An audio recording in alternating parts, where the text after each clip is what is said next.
മാങ്കുളം ഗ്രാമപഞ്ചായത്തിലെ പ്രധാന റോഡുകളിലൊന്നാണിത്.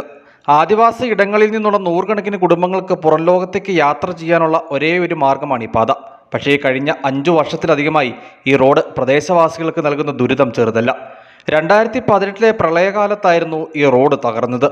മണ്ണിടിച്ചിൽ മൂലം റോഡിൻ്റെ ചില ഭാഗങ്ങൾ പൂർണ്ണമായി തകർന്നു. ടാറിങ്ങിളകി യാത്ര ദുരിതമായി. 2019 മഴക്കെടുതി കൂടിയായതോടെ റോഡിൻ്റെ സ്ഥിതി കൂടുതൽ മോശമായി. ഇടിഞ്ഞുപോയ ഭാഗങ്ങൾ മണ്ണിടിച്ചു നിരത്തി യാത്രായോഗ്യമാക്കി.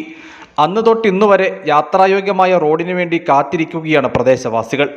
കാത്തിരിപ്പുകൾക്കൊടുവിൽ റീബിൽഡ് കേരളയിൽ ഉൾപ്പെടുത്തി റോഡ് നിർമ്മാണത്തിനായി തുക അനുവദിച്ചു.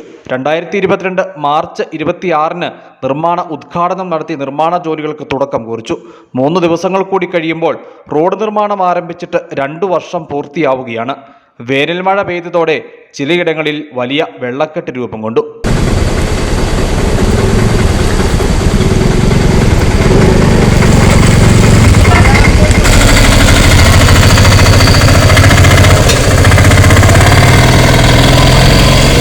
ഇടിഞ്ഞുപോയ ഭാഗത്ത് സംരക്ഷണ ഭിത്തി നിർമ്മിച്ചു.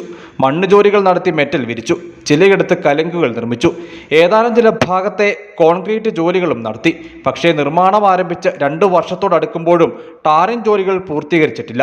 നാളിത്ര പിന്നിട്ടിട്ടും നിർമ്മാണ ജോലികൾ പൂർത്തീകരിക്കാത്തതിൽ പ്രദേശവാസികൾക്കിടയിൽ വ്യാപക പ്രതിഷേധം നിലനിൽക്കുന്നുണ്ട്. News bureau, Adimali.